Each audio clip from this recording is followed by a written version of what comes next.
The morning mist clung to the ancient stones of Windsor Castle like a shroud of uncertainty. Queen Camilla stood at the tall windows of her private chambers, watching the sun struggle to break through the gray clouds that had dominated the English sky for 3 consecutive days. Her reflection stared back at her from the glass, revealing a woman who had weathered more storms than most could imagine. At 76 years old, Camilla had never expected to wear the crown. She had been the other woman, the scandal, the reason for a fairy tale's collapse. Yet here she stood, having outlived both Charles and the public's initial hatred. The transition had been anything but smooth when Charles passed unexpectedly 18 months ago, during what should have been a routine medical procedure. The constitutional crisis that followed his death had shaken the very foundations of the monarchy. William, the heir apparent, had been serving with the Royal Air Force in a classified mission overseas when his father died. Communication had been impossible for 72 hours, during which time the government, the Church of England, and the royal household had engaged in heated debates about succession protocols. Camilla remembered those chaotic days with crystal clarity. She had been Charles's queen consort for less than 2 years, still finding her footing in a role that had never quite fit her personality. The protocol experts had assured her that she would serve as regent until William's return, but the reality proved far more complicated than anyone anticipated. The Archbishop of Canterbury had raised concerns about her legitimacy as regent. Several members of Parliament had questioned whether someone who had never been born into royalty could effectively represent the crown during such a critical period. Even some members of the royal household staff had shown subtle signs of resistance to her authority. But Camilla had surprised them all. During those 3 days of uncertainty, she had demonstrated a steel resolve that few had suspected existed beneath her carefully maintained public persona. She had refused to simply hold the throne warm for William's return. Instead, she had begun making decisions, issuing orders, and asserting an authority that she claimed was rightfully hers as the late king's widow. The controversy deepened when William finally returned to London. The young prince, exhausted from his military duties and devastated by his father's sudden death, had expected to immediately assume his rightful place as king. However, Camilla had presented him with a carefully prepared legal argument that shocked the entire establishment. Her team of constitutional lawyers had discovered an obscure clause in the succession laws that had never been properly addressed. The clause suggested that in certain circumstances, a queen consort could claim the throne in her own right, particularly if she had been formally crowned alongside the king and had demonstrated her capability to rule during a period of transition. The legal argument was thin, but it was enough to create doubt. Camilla had been crowned alongside Charles, and she had indeed managed the monarchy's affairs during those crucial 72 hours. More importantly, she had garnered unexpected support from several key figures in the government who were concerned about William's relative inexperience in matters of state. The standoff had lasted for weeks. William, supported by his brother Harry, who had flown in from California, had insisted that his birthright could not be superseded by legal technicalities. Camilla, backed by her own advisors and a surprising number of establishment figures, had maintained that her actions during the succession crisis had proven her worthiness to rule. The British public had watched the drama unfold with a mixture of fascination and horror. The monarchy, which had survived world wars, scandals, and social upheaval, seemed to be tearing itself apart from within. Protest groups formed on both sides, with traditional royalists supporting William's claim and a smaller but vocal group arguing that Camilla had earned the right to rule through her actions rather than her bloodline. The resolution, when it finally came, had satisfied no one completely. A compromise was reached wherein Camilla would continue as queen, but with William serving as heir apparent and regent in waiting. The arrangement was intended to be temporary, lasting only until Camilla reached the age of 80, at which point she would abdicate in favor of William. However, as the months passed, it became clear that Camilla had no intention of treating her reign as a placeholder. She had begun implementing changes, making appointments, and establishing policies that reflected her own vision for the monarchy. Her critics accused her of overstepping her bounds, while her supporters argued that she was finally bringing the royal family into the modern era. The tension between Camilla and William had grown increasingly obvious to palace insiders. While they maintained a facade of unity in public, their private disagreements had become legendary among the staff. William believed that his stepmother was undermining centuries of tradition and protocol. Camilla felt that William was too young and too bound by outdated thinking to effectively lead the monarchy in the 21st century. The situation had reached a breaking point 3 months ago when Camilla announced her intention to make significant changes to the line of succession. She proposed that merit and demonstrated capability should play a larger role in determining who would inherit the throne, rather than relying solely on birthright. The proposal was seen by many as a direct attack on William's legitimacy as heir apparent. William's response had been swift and decisive. He had begun building his own power base within the palace, quietly gathering support from staff members, government officials, and even some members of Camilla's own security detail. His supporters argued that he represented continuity and tradition, while Camilla represented chaos and uncertainty. The morning that would change everything began like any other, with Camilla reviewing her daily schedule and preparing for a series of meetings with various officials. She had no idea that William had spent the previous evening making final preparations for what he believed was necessary to save the monarchy from her radical changes. Captain James Morrison stood in the corridor outside Camilla's chambers, his face a mask of professional composure. At 42, he had served in the Royal Protection Unit for nearly 15 years, working his way up from a junior constable to one of the most trusted members of the Queen's personal security detail. His military background in the Special Air Service had prepared him for dangerous situations, but nothing in his training had prepared him for the delicate political situation he now found himself navigating. Morrison had been personally selected by Charles to head Camilla's security team when she became Queen Consort. The late king had trusted Morrison implicitly, knowing that the captain's loyalty was absolute and his discretion unquestionable. However, Charles's death had left Morrison in an impossible position, torn between his duty to protect the current monarch and his growing concerns about her fitness to rule. The captain had witnessed firsthand the changes that had occurred within the palace since Camilla assumed the throne. He had seen how her decisions were affecting morale among the staff, how her policies were creating division within the government, and how her conflict with William was threatening the stability of the entire institution. Morrison's own loyalty had been tested repeatedly over the past months. He had been present during several heated arguments between Camilla and William, had witnessed Camilla's increasing paranoia about potential threats to her authority, and had observed the growing resistance to her rule among various factions within the establishment. The previous evening, William had approached Morrison privately, requesting a meeting in the prince's private study. The conversation that followed had changed everything for the captain. William had laid out his concerns about Camilla's mental state, her increasingly erratic decision-making, and her apparent disconnect from the reality of her situation. More importantly, William had presented Morrison with evidence that Camilla was planning to take even more dramatic steps to consolidate her power. Documents obtained from her private correspondence suggested that she was considering dissolving Parliament and ruling by royal decree, a move that would have been unprecedented in modern British history. The evidence was circumstantial but disturbing.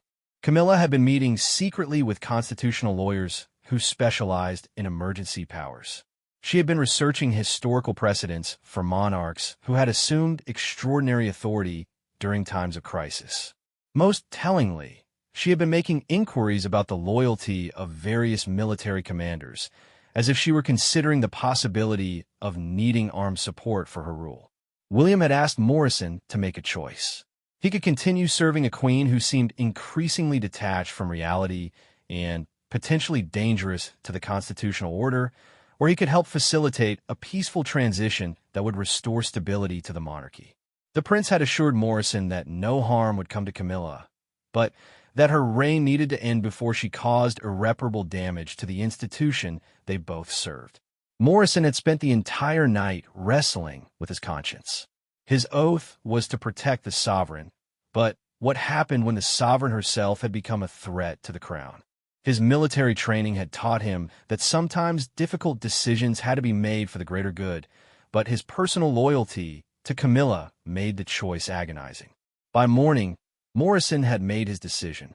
He would support William's plan to peacefully remove Camilla from power, but he would do everything possible to ensure that the transition was handled with dignity and respect for the woman who had, despite everything, tried to serve her country as best she understood how. The plan was elegant in its simplicity. Camilla would be presented with evidence of her loss of support among key government officials, military leaders, and even her own staff. She would be given the opportunity to abdicate gracefully, with full honors and a generous settlement that would ensure her comfortable retirement. If she refused, she would be informed that her orders would no longer be recognized by the security forces, effectively ending her ability to function as monarch. Morrison understood that what they were planning could be seen as a coup, but he had convinced himself that it was a necessary intervention to save the monarchy from destruction. He had seen enough coups during his military service to recognize the signs of institutional breakdown, and he believed that Camilla's continued rule would inevitably lead to a Republican revolution that would end the crown forever. As Morrison stood outside Camilla's chambers that morning, he could hear her voice inside, speaking on the telephone with someone about her plans for the day. She sounded confident, even cheerful, completely unaware that her world was about to change forever. The captain checked his watch and noted that William would be arriving in exactly 30 minutes for what Camilla believed was a routine family meeting. The other members of Camilla's security detail had been carefully selected for their loyalty to the plan. Morrison had been relieved to discover that most of his team shared his concerns about the Queen's recent behavior. They had all sworn oaths to protect the crown, and they had come to believe that protecting the crown now meant protecting it from Camilla herself. Morrison's radio crackled softly with a message from the palace's main security desk. Prince William had arrived and was being escorted to the royal family's private quarters.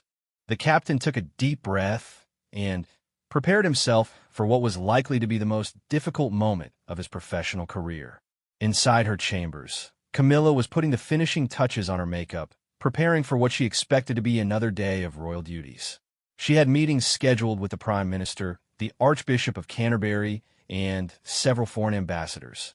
There was also the routine family meeting with William, which she hoped might provide an opportunity to repair some of the damage that had been done to their relationship. Camilla had been trying for months to reach some kind of understanding with her stepson.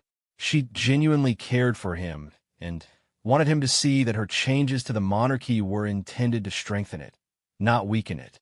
She believed that William was simply too young and too influenced by traditional thinking to understand the vision she had for the crown's future.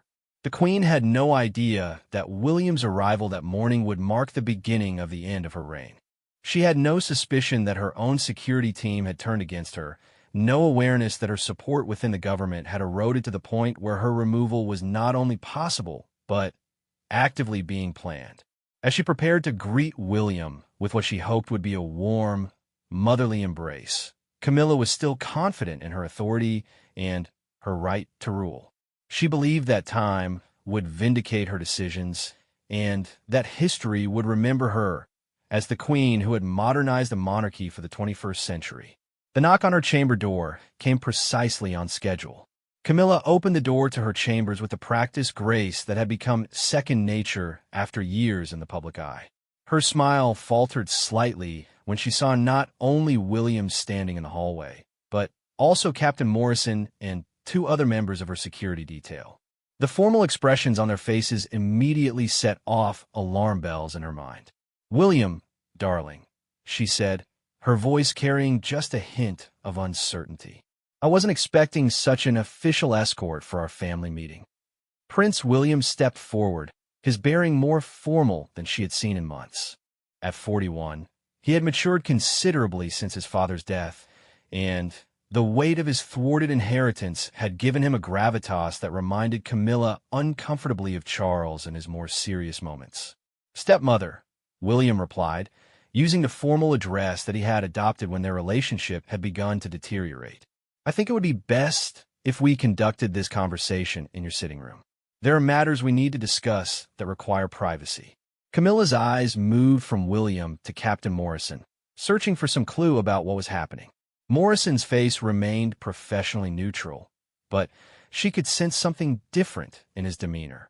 The easy familiarity that had developed between them over the past 18 months seemed to have been replaced by a cold formality that made her stomach tighten with apprehension. "Of course," she said, stepping aside to allow them entry. "Though I must say, this feels rather more like a state occasion than a family chat."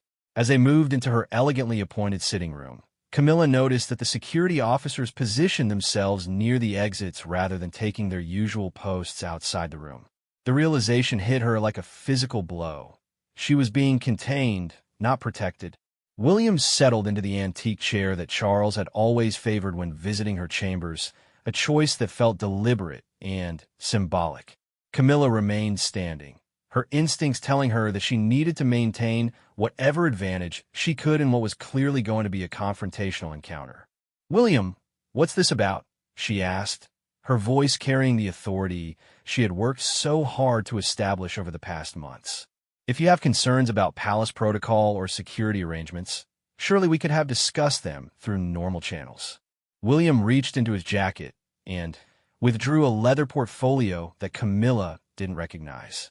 He opened it carefully and removed several documents, spreading them across the coffee table between them with the precision of someone who had rehearsed this moment many times. "I'm afraid this goes far beyond protocol concerns," William said, his voice steady but tinged with sadness. "We need to discuss your fitness to continue as monarch and the steps that need to be taken to preserve the stability of the crown." Camilla felt the color drain from her face, but she forced herself to remain composed. "I beg your pardon? My fitness to rule?" "William, you seem to be forgetting that I am your queen, appointed by God and confirmed by Parliament. Your concerns about my decisions don't give you the authority to question my right to the throne." Captain Morrison stepped forward slightly, his movement subtle but unmistakable. "Your Majesty," he said, using the formal address, but with a tone that somehow managed to strip it of its usual deference. "Perhaps you should look at the documents Prince William has brought. They contain information that you need to see." Camilla's eyes flashed with anger. "Captain Morrison, you forget yourself. I don't take orders from you, and I certainly don't take orders from Prince William, regardless of his feelings about succession arrangements." She moved toward the documents anyway, her curiosity overcoming her indignation.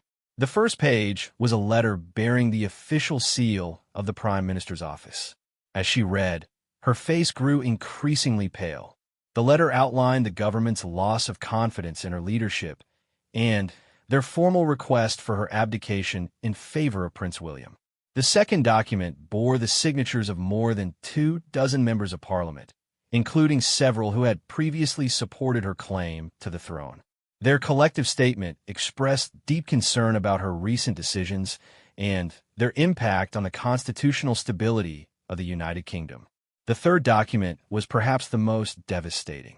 It was a formal statement from the Archbishop of Canterbury, questioning the theological legitimacy of her reign and suggesting that her coronation alongside Charles had not, in fact, granted her the divine right to rule independently. Camilla looked up from the documents, her hands trembling slightly. "This is treason," she whispered. Then, louder, "This is treason. You cannot simply decide to remove an anointed monarch because you disagree with her policies."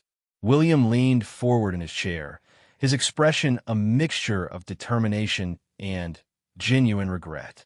"It's not about disagreement with your policies, stepmother. It's about the fact that your policies are threatening the very existence of the monarchy. You've lost the support of the government, the church, and significant portions of your own staff." "My own staff serves at my pleasure," Camilla shot back, turning toward Morrison with fury in her eyes. "Captain, I order you to arrest Prince William immediately for sedition and conspiracy against the crown." Morrison didn't move. The silence in the room stretched for long seconds as Camilla stared at him in disbelief. Finally, he spoke, his voice quiet but firm. "I'm afraid I can't do that, Your Majesty. My oath is to protect the crown, not necessarily the person wearing it. When those two things come into conflict, I must choose to protect the institution over the individual." Camilla's composure finally cracked. "How dare you? How dare any of you? I have given everything to this institution. I endured decades of public humiliation, death threats, and character assassination to serve alongside Charles. I earned this position through loyalty and sacrifice, and I will not be removed by a palace coup orchestrated by an ambitious prince and his cronies." She moved toward the door, but found her path blocked by one of the other security officers. The man's face was apologetic but unyielding. Camilla whirled around to face William again, her royal bearing now replaced by raw, desperate anger. "You think you can simply lock me in my own chambers and declare yourselves the rightful rulers? The British people will never accept this. The Commonwealth will revolt. You're destroying everything your father and grandmother worked to build." William stood slowly, his own composure beginning to show cracks. "You're destroying it yourself, stepmother. Your secret meetings with constitutional lawyers about emergency powers, your inquiries into military loyalty, your plans to bypass Parliament. Did you think we wouldn't find out?" Camilla's eyes widened. She had been careful about those meetings, certain that her inquiries had been conducted with absolute discretion. The realization that she had been under surveillance, that her own security team had been reporting on her activities, hit her like a physical blow. "You've been spying on me," she said, her voice barely above a whisper. "My own protection detail has been spying on me." Morrison stepped forward again, his professional mask slipping slightly to reveal genuine sadness. "We've been doing our job, Your Majesty. When the sovereign's behavior begins to threaten the constitutional order, it becomes our duty to protect that order, even from the sovereign herself." Camilla laughed bitterly. "Constitutional order? You mean the order that kept your precious William from his throne for 18 months? The order that allowed a woman who married into this family to actually exercise real power, instead of simply serving as a decorative appendage?" She moved to the center of the room, drawing herself up to her full height with a dignity that impressed even her adversaries. "You cannot remove me. I am still your queen, appointed by God and crowned in Westminster Abbey. No amount of palace intrigue or manufactured consent can change that fundamental fact." William gathered the documents from the coffee table and stood to face her. "Actually, it can. The document you haven't seen yet is a formal statement from the Privy Council, meeting in emergency session last night. They have voted to recognize your abdication, effective immediately upon your signature." "I have not abdicated," Camilla said firmly. "I will not abdicate. And you cannot force me to sign away my crown." "No," William agreed. "We cannot force you to sign, but we can ensure that your orders are no longer recognized, that your appointments are no longer confirmed, and that your access to the levers of power is completely severed. You can remain queen in name if you insist, but you will be queen of nothing." Camilla looked around the room, taking in the faces of the men who had turned against her. Morrison, whom she had trusted with her life countless times. William, whom she had tried to love as a son. The other security officers, whose names she had learned, whose family she had asked about during quiet moments. "So this is how it ends," she said softly. "Not with revolution or war, but with betrayal by those closest to the throne. Charles will be ashamed of all of you." William's composure finally broke completely. "Don't you dare invoke my father's name. He trusted you to support me, to help me prepare for the crown. Instead, you spent 18 months trying to steal what was rightfully mine, undermining everything he believed in about duty and service." Camilla's eyes blazed. "Your father was weak. He spent 50 years waiting for his mother to die, so he could play king for a few years before handing it over to you. I actually tried to use the power of the crown to make a difference, to modernize an institution that was becoming irrelevant to ordinary people's lives. You try to become a dictator, William shot back. You confuse having power with being worthy of it. The monarchy survives because it serves the people, not because it serves the personal ambitions of whoever happens to wear the crown. Morrison cleared his throat, trying to restore some semblance of order to the confrontation. Your Majesty, if I may suggest, a graceful abdication now would preserve your dignity and ensure your security and comfort for the rest of your life. The alternative is a very public and very ugly removal process that will benefit no one. Camilla turned to face him, her expression shifting from anger to something approaching pity. Captain Morrison, do you really believe that William will be a better monarch than I have been? Do you think his traditional approach to the crown will address the challenges facing the monarchy in the 21st century? Morrison hesitated for just a moment before responding. I believe that Prince William will respect the constitutional limits of royal power and work within the established frameworks that have served this country for centuries. That's enough for me. Constitutional limits, Camilla repeated mockingly. Established frameworks. You want a monarchy that cuts ribbons and waves at crowds while elected politicians make all the real decisions. You want figureheads, not leaders. She walked to the window and looked out at the grounds of Windsor Castle, where tourists were already gathering for the morning tours. Those people out there don't want figureheads, Captain. They want to believe that their royal family actually matters, that the crown represents something more significant than tradition and ceremony. William joined her at the window, standing close enough that his voice could be kept low and private. They want stability, stepmother. They want to know that the institutions they rely on will still be there tomorrow. Your vision for an active, interventionist monarchy would have destroyed that stability within a generation. Camilla didn't turn to look at him. Perhaps. Or perhaps it would have given the monarchy the relevance and purpose it needs to survive another generation. I suppose we'll never know now. She remained at the window for several more minutes, her silence filling the room with tension. Finally, she turned back to face the group, her decision made. I will not sign your abdication document, she said quietly. But I understand that my practical authority has been stripped away. What happens now? William exchanged a quick glance with Captain Morrison before responding. The moment of truth had arrived, and everyone in the room understood that the next few minutes would determine not just Camilla's immediate fate, but the future stability of the British monarchy. What happens now is that you have a choice, William said carefully. You can continue to resist, in which case you'll find yourself increasingly isolated and powerless.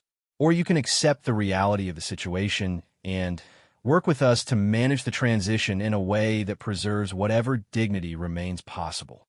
Camilla moved away from the window and settled into the chair that had always been her favorite in the room, a delicate piece from the Georgian era that had belonged to Queen Charlotte. The symbolism wasn't lost on anyone present. She was claiming her place as a queen, even in defeat. Let me understand this clearly, she said, her voice regaining some of its regal authority. You're telling me that I remain queen in name, but that none of my orders will be followed, none of my appointments will be honored, and none of my decisions will be implemented. Is that correct? Morrison stepped forward to answer. That's correct, Your Majesty. The security services, the household staff, and the government will recognize Prince William as the de facto monarch while you retain the ceremonial title. Camilla's laugh was bitter but controlled. How wonderfully British. We'll maintain the fiction of my legitimacy while ensuring that it means absolutely nothing. Tell me, Captain, how exactly do you plan to explain this arrangement to the press? To Parliament? To the Commonwealth governments who still recognize my authority? The official explanation will be that you're gradually transferring responsibilities to Prince William in preparation for your planned abdication on your 80th birthday, William replied. The transition was always supposed to be temporary, according to the original compromise. We're simply accelerating the timeline.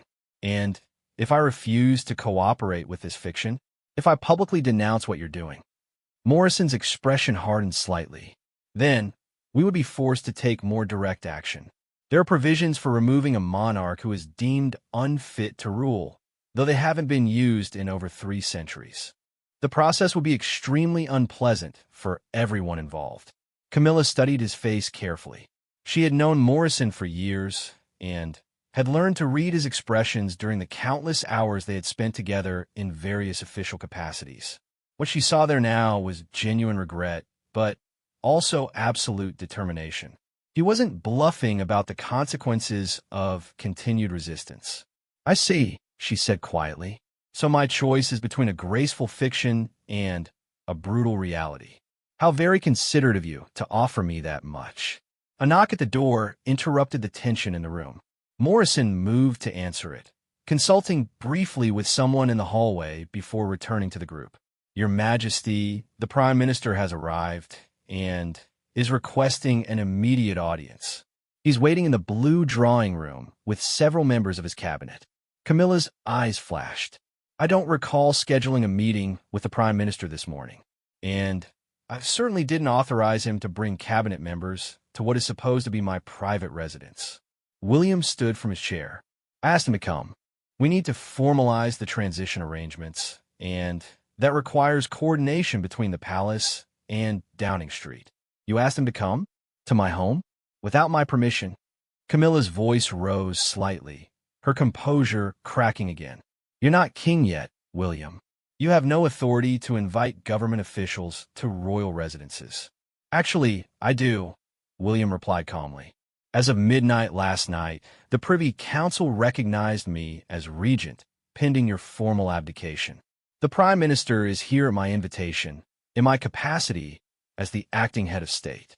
The words hit Camilla like a physical blow. The Privy Council's recognition of William as regent meant that her authority had already been officially transferred, regardless of her consent or cooperation. She was no longer queen in any meaningful sense of the word. "When?" she whispered. "When did the Privy Council meet? I should have been notified. I should have been present to defend myself." Morrison answered reluctantly. "The emergency session was called at 10 o'clock last night, Your Majesty. The members were informed that you were indisposed due to a medical issue and unable to attend." "A medical issue?" Camilla's voice was sharp with indignation. "What medical issue? I'm in perfect health." "The medical issue was a polite fiction," William explained. "The alternative would have been to publicly accuse you of planning to exceed your constitutional authority. We thought it would be kinder to your reputation to avoid that level of public scrutiny." Camilla stared at him for a long moment, processing the full extent of the conspiracy that had been arranged against her. The careful planning, the coordination between multiple institutions, the elaborate deceptions. It was clear that her removal had been orchestrated with military precision over a considerable period of time. "How long?" she asked finally. "How long have you been planning this?" William hesitated before answering. "The serious planning began about 6 weeks ago, when we learned about your meetings with constitutional lawyers regarding emergency powers. But the discussions about alternatives to your continued rule have been ongoing for months." "Months?" Camilla repeated the word as if testing its weight. "You've been plotting against me for months while pretending to be my loyal stepson, while sharing family dinners and official ceremonies and maintaining the facade of a united royal family. We hoped it wouldn't come to this," William said quietly. "We hoped you would recognize the concerns being raised about your direction and adjust your approach accordingly. When it became clear that you weren't going to change course voluntarily, we had no choice but to take action." Camilla rose from her chair and walked to the ornate mirror that dominated one wall of the sitting room. She looked at her reflection for a long moment, seeing not just her own face, but the weight of history behind it. How many other queens had stood in similar circumstances, facing the end of their power and influence? "You know," she said without turning around, "I actually believe that I could make a difference. I thought that my outsider's perspective might bring something valuable to an institution that had become too insular, too removed from the realities of modern life." "Your intentions were good," William replied, and there was genuine sympathy in his voice. "But good intentions aren't enough when you're dealing with constitutional monarchy. The system works because it's stable and predictable. Innovation has to come slowly and carefully, with broad consensus. Camilla turned back to face him. Broad consensus? You mean the consensus of people who benefit from the status quo and have no interest in meaningful change? The consensus of people who prefer a monarchy that's politically irrelevant, but symbolically comforting? I mean the consensus of the people who have to live with the consequences of royal decisions, William replied firmly. The politicians who have to work within the constitutional framework, the civil servants who have to implement royal policies, the citizens who depend on stable government institutions. Another knock at the door interrupted their exchange. This time, Morrison didn't consult with anyone before speaking. Your Majesty, the Prime Minister is becoming impatient. He's requesting that you join him immediately for what he's calling an urgent constitutional conference. He's made it clear that he considers this a command performance rather than a request. Camilla's eyes blazed with renewed anger. A command performance? From a prime minister? Does he forget that he serves at the pleasure of the crown, not the other way around? Not anymore, Morrison said quietly. As of this morning, the government recognizes Prince William as the legitimate head of state. The prime minister is here to discuss the transition arrangements with him, and your presence is requested as a courtesy, not as the sovereign. The finality of Morrison's words seemed to drain the last of Camilla's fighting spirit. She slumped slightly, the weight of her defeat finally settling on her shoulders. I see, she said softly. So I'm to be present as a witness to my own deposition. How thoughtful of them to include me in the proceedings. William moved toward the door, then paused and turned back to her. Stepmother, this doesn't have to be adversarial. You can attend this meeting as a participant in planning your own transition out of active duties. You can help ensure that the process respects your dignity and secures your future comfort. Camilla straightened her shoulders and summoned what remained of her royal bearing. Or you can refuse to participate, in which case the arrangements will be made without your input. But either way, the transition is happening. Your cooperation can make it easier for everyone, but it can't prevent it. She walked past him toward the door, her head held high despite everything that had happened. Very well. Let's go see what my former subjects have decided about my future. As they prepared to leave the sitting room, Morrison stepped forward one last time. Your Majesty, if I may, you've shown tremendous courage and dignity under extremely difficult circumstances. Whatever our disagreements about constitutional matters, I want you to know that I've never questioned your personal integrity or your commitment to what you believed was right. Camilla stopped and looked at him, and for a moment, her mask of royal composure slipped completely.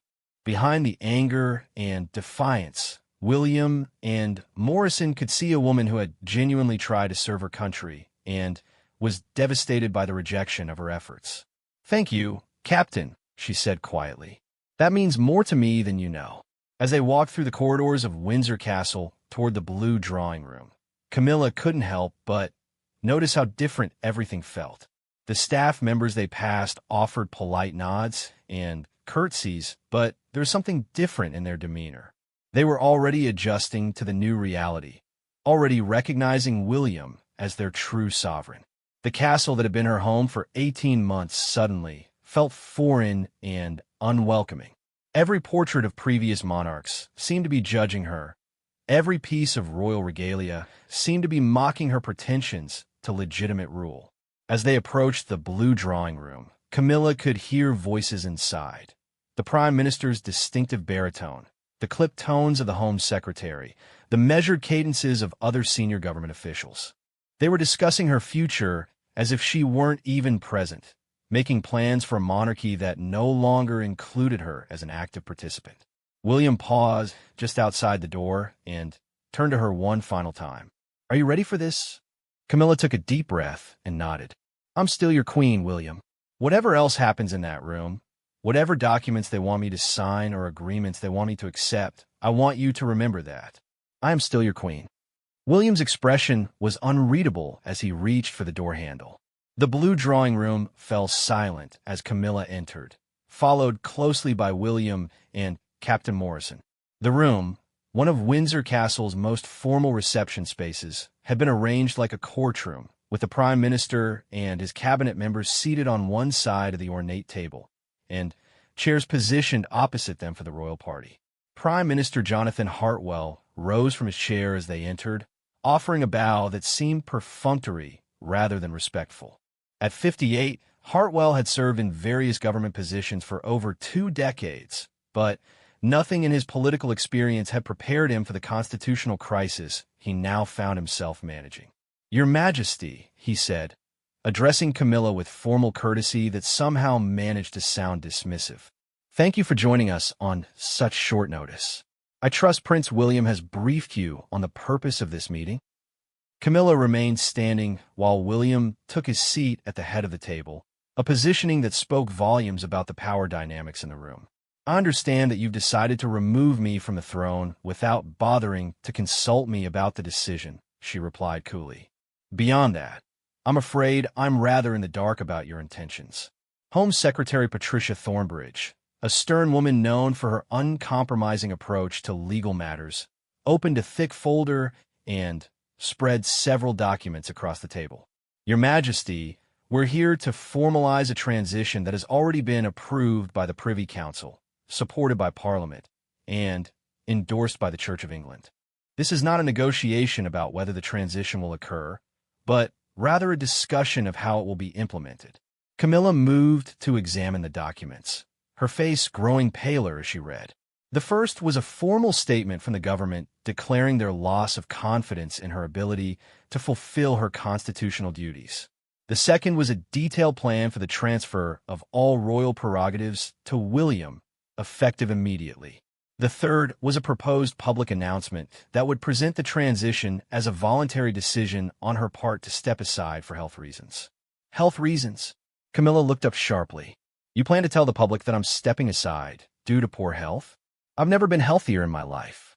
Chancellor of the Exchequer Robert Pemberton, a thin man with calculating eyes, leaned forward in his chair. "The alternative, Your Majesty, would be to publicly discuss your recent meetings with constitutional lawyers about expanding royal powers, your inquiries into military loyalty, and your apparent plans to rule by decree. We felt that citing health concerns would be more dignified for all parties involved." "More dignified," Camilla repeated slowly. "You mean less embarrassing for you when the Commonwealth government start asking questions about how you managed to remove a crowned monarch without due process?" Prime Minister Hartwell's expression hardened. "Your Majesty, with respect, there's been due process. The Privy Council has the constitutional authority to recognize a regent in cases where the sovereign is unable to perform their duties. The government has the responsibility to advise the Crown on matters of national importance. Both institutions have concluded that your continued rule poses an unacceptable risk to constitutional stability." Camilla laughed bitterly. "Constitutional stability? You mean the stability that comes from having a monarch who knows her place and doesn't ask uncomfortable questions about why she exists? You want someone who will smile and wave and leave the real governing to you." William finally spoke, his voice carefully controlled. "Stepmother, that's not fair, and you know it. This isn't about wanting a powerless monarchy. It's about wanting a monarchy that operates within the established constitutional framework. The established framework that kept you from your rightful inheritance for 18 months? Camilla shot back. "The framework that allowed me to claim the throne in the first place. You seem to have very selective respect for constitutional precedent." Foreign Secretary Helen Marsden, who had remained silent until now, cleared her throat diplomatically. "Your Majesty, we're also here to discuss the international implications of this transition. Several Commonwealth governments have expressed concern about the irregularity of the succession arrangements following King Charles's death. A clean transition to Prince William would resolve those concerns and strengthen the monarchy's position globally." Camilla turned to face her directly. "Ah, now we get to the heart of it. The Commonwealth governments never accepted my legitimacy, did they? They've been putting pressure on Downing Street to find a way to remove me and install William in my place." Marsden's uncomfortable expression confirmed Camilla's suspicion. The Canadian government has been particularly vocal about their concerns, she admitted. Prime Minister Fraser has made it clear that they may need to reconsider their relationship with the Crown if the succession issues aren't resolved satisfactorily. And by satisfactorily, they mean with me removed from the equation. Camilla moved to the window overlooking the castle's east terrace, where tourists were gathering for the morning changing of the guard ceremony. Tell me, how many other Commonwealth governments have threatened to abandon the monarchy if I remain queen? The silence that followed her question was answer enough. Camilla realized that her removal wasn't just a domestic British conspiracy, but part of an international effort to preserve the monarchy's relevance in countries where her legitimacy had never been fully accepted. Captain Morrison, who had been standing quietly near the door, stepped forward. Your Majesty, if I may interject, the security implications of this situation are also significant. We've received intelligence suggesting that Republican groups in several countries are planning to use the succession controversy to launch campaigns for abolishing the monarchy altogether. A swift resolution of the current crisis could prevent those movements from gaining momentum. Camilla spun around to face him. So now you're concerned about Republican movements? Where was this concern when I was actually trying to make the monarchy relevant and engaging for ordinary citizens? Your approach to making the monarchy relevant involved exceeding constitutional limits. Morrison replied firmly. That's exactly the kind of behavior that gives Republican movements ammunition. The monarchy survives by being above politics, not by trying to compete with elected governments for real power. Home Secretary Thornbridge consulted her notes and looked up at Camilla with bureaucratic precision. Your Majesty, we need to discuss the practical arrangements for your withdrawal from public duties. The transition plan calls for you to make a final public appearance announcing your decision to abdicate, followed by a period of private residence, while Prince William assumes full royal responsibilities. And if I refuse to make this announcement, if I publicly denounce what you're doing as an illegal coup against the rightful sovereign. Prime Minister Hartwell's expression became gravely serious. Then, we would be forced to invoke the Regency Act's provisions for removing a sovereign who is deemed incapable of fulfilling their duties. The process would involve public hearings, medical examinations, and parliamentary debates that would be extremely damaging to the monarchy's reputation. Medical examinations, Camilla repeated slowly. You would declare me mentally unfit to rule? Only if you forced us to, Hartwell replied. We have psychiatric experts prepared to testify that your recent behavior patterns suggest a dangerous detachment from reality. Your secret meetings about emergency powers, your apparent paranoia about threats to your authority, your increasingly grandiose statements about royal prerogatives. It would not be difficult to build a case for mental incapacity. The threat hung in the air like a sword over Camilla's head. She understood now that her opponents had prepared for every possible scenario, including her complete resistance to their plans. They weren't just asking her to abdicate gracefully. They were showing her exactly how ugly the alternative would be. William stood from his chair and moved to join her at the window. Stepmother, please don't force them to go down that path. You've served with dignity and commitment, even if we disagreed with your approach. Don't let it end with public humiliation and false accusations about your mental state. Camilla looked out at the tourists gathering below, ordinary people who had come to see the pageantry and tradition of the British monarchy. Many of them had probably supported her during the succession crisis, believing that she represented something fresh and dynamic in an increasingly stale institution. Those people down there, she said quietly, they don't know that their queen is being deposed in a room above their heads. They don't know that the monarchy they came to celebrate is being fundamentally altered by a handful of politicians and palace officials. They'll be told what they need to know, Chancellor Pemberton said pragmatically. The official announcement will emphasize continuity and stability. Prince William's accession will be presented as the natural fulfillment of the succession plan that was established after King Charles's death. Camilla turned back to the room, her expression resolute. And what about me? What happens to the deposed queen once this transition is complete? Home Secretary Thornbridge opened another folder and withdrew a detailed document.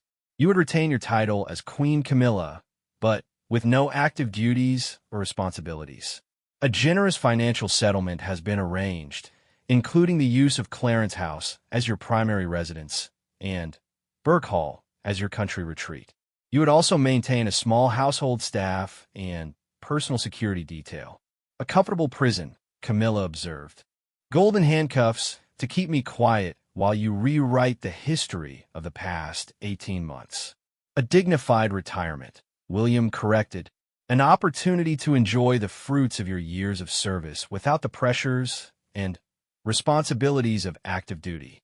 Camilla studied the faces around the table, seeing in them not just her political opponents, but representatives of an entire system that had never truly accepted her legitimacy.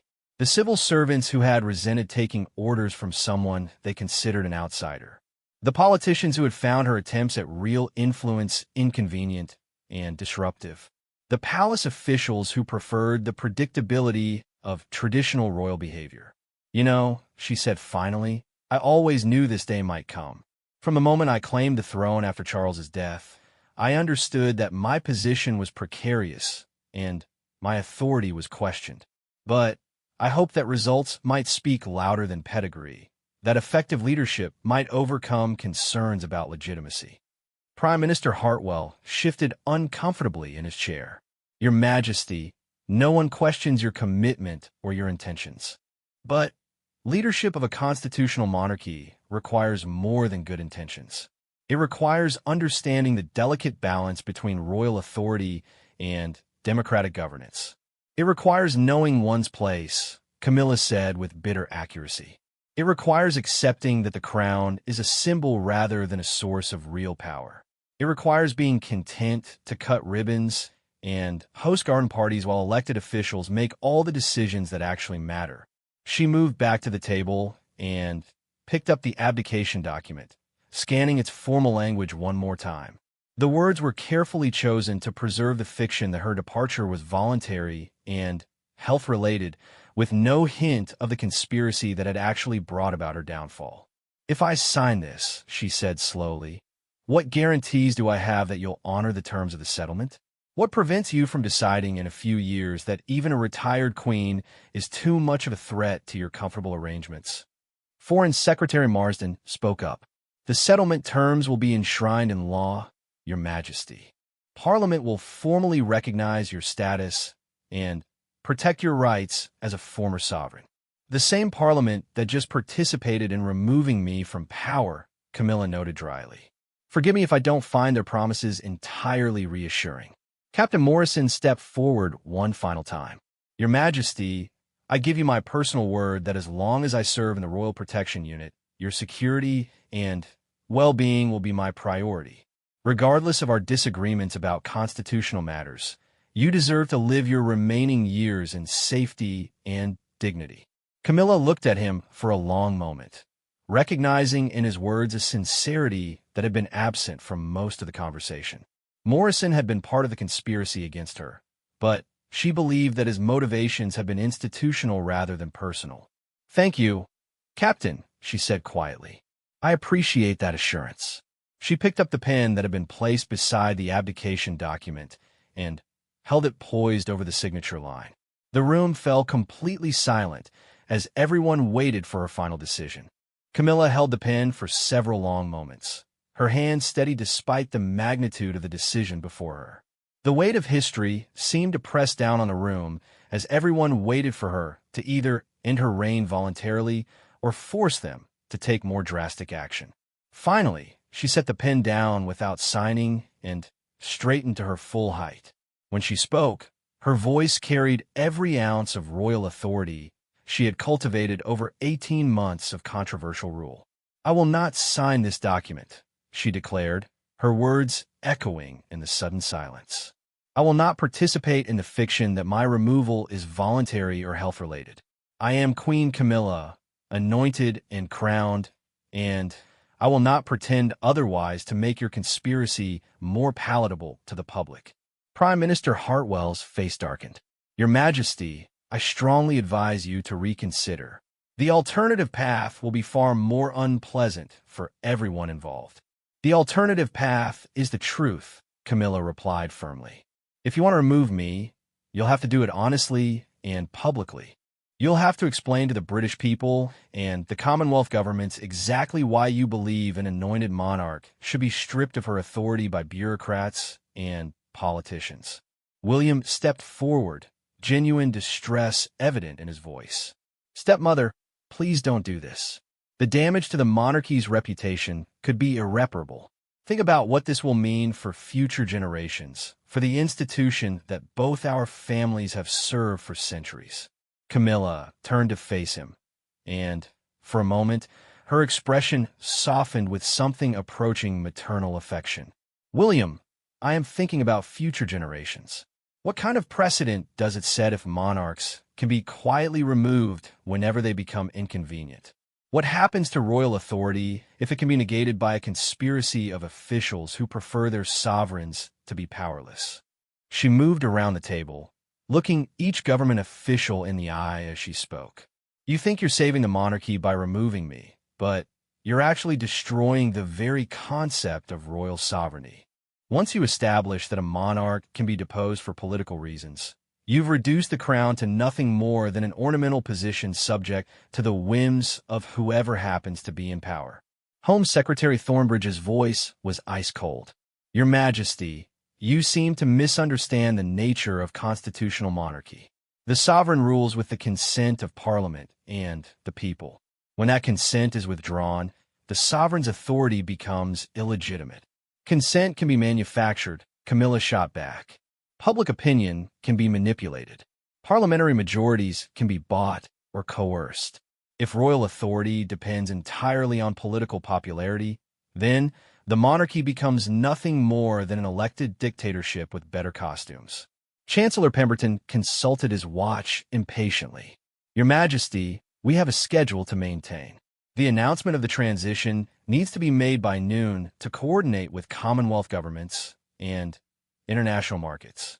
Your cooperation would make this process smoother, but it's not absolutely necessary. Camilla smiled coldly.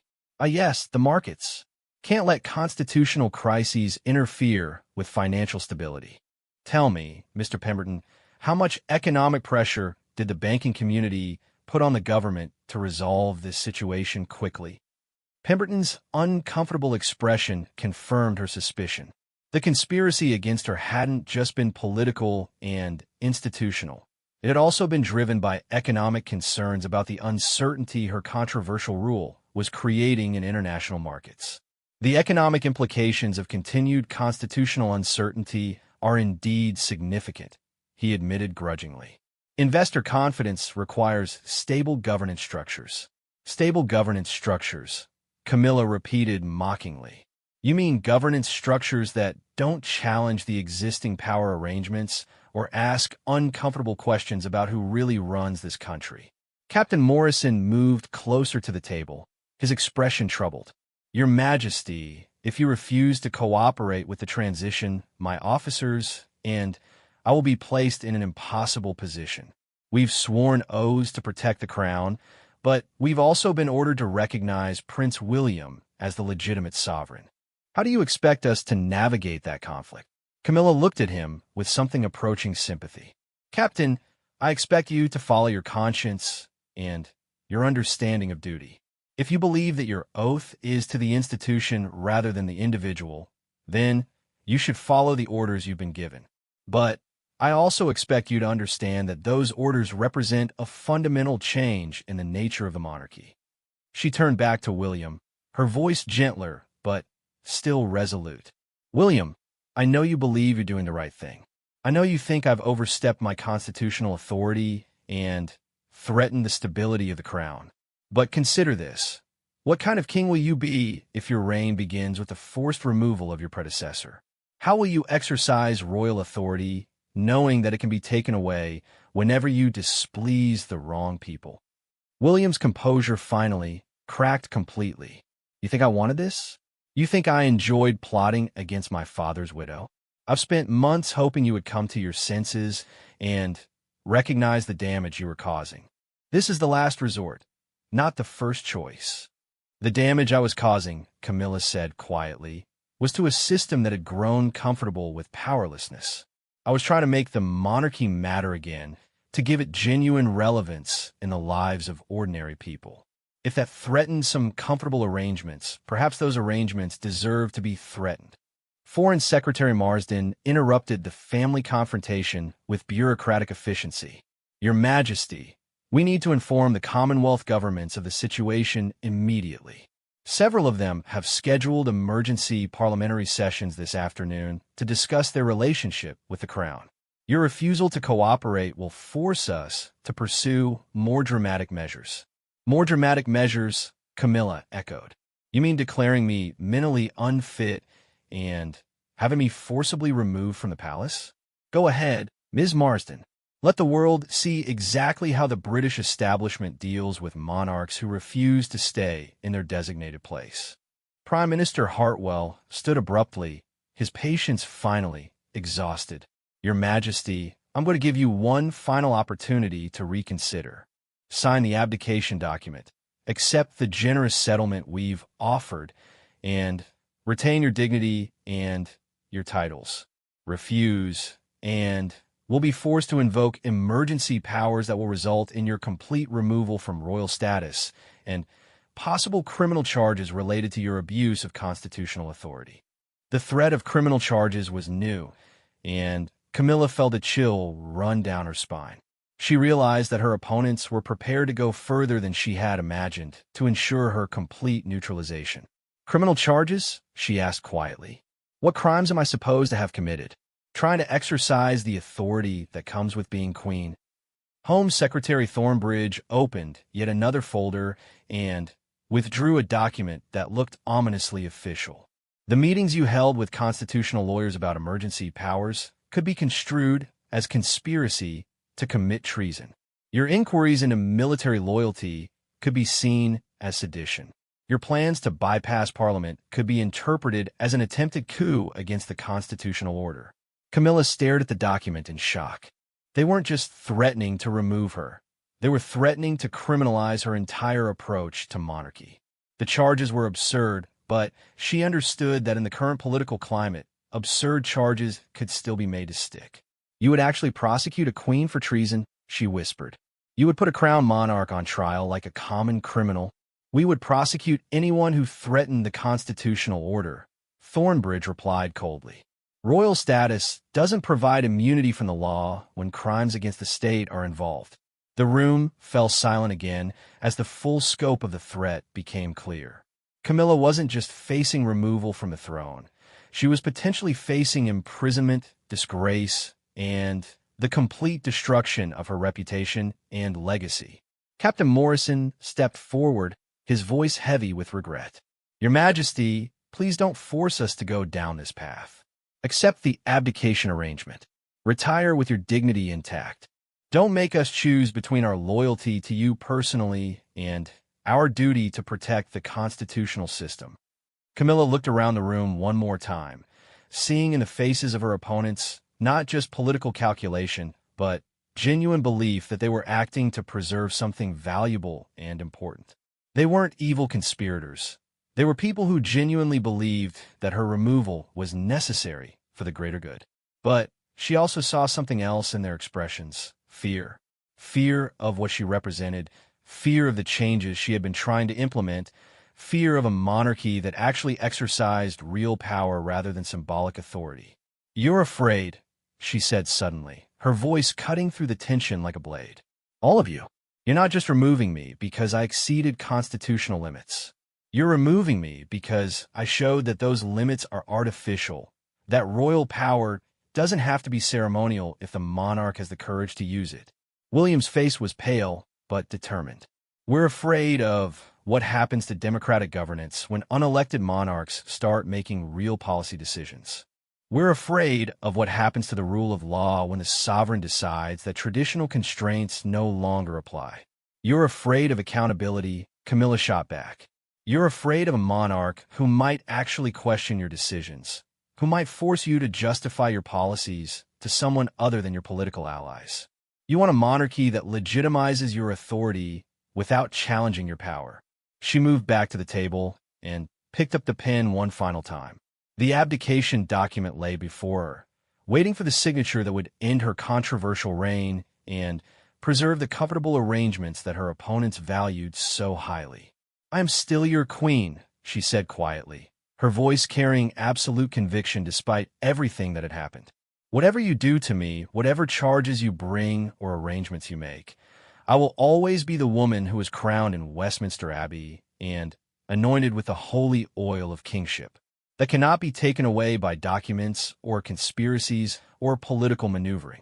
She looked directly at Captain Morrison as she spoke her final words as queen. "Captain, I release you from your oath to protect me personally, but I remind you that your oath to protect the crown extends beyond protecting any individual monarch. What you do today will define what the crown means for generations to come." With steady hands, Camilla signed the abdication document, but not before adding a line that would become part of history. Signed under protest and coercion by Camilla Regina. As she set down the pen, the room remained silent. Everyone understood that they had witnessed not just the end of a controversial reign, but the fundamental transformation of the British monarchy from an institution with real, if limited, power to one that existed entirely at the sufferance of elected officials. The reign of Queen Camilla was over, but the precedent established by her removal would shape the monarchy forever.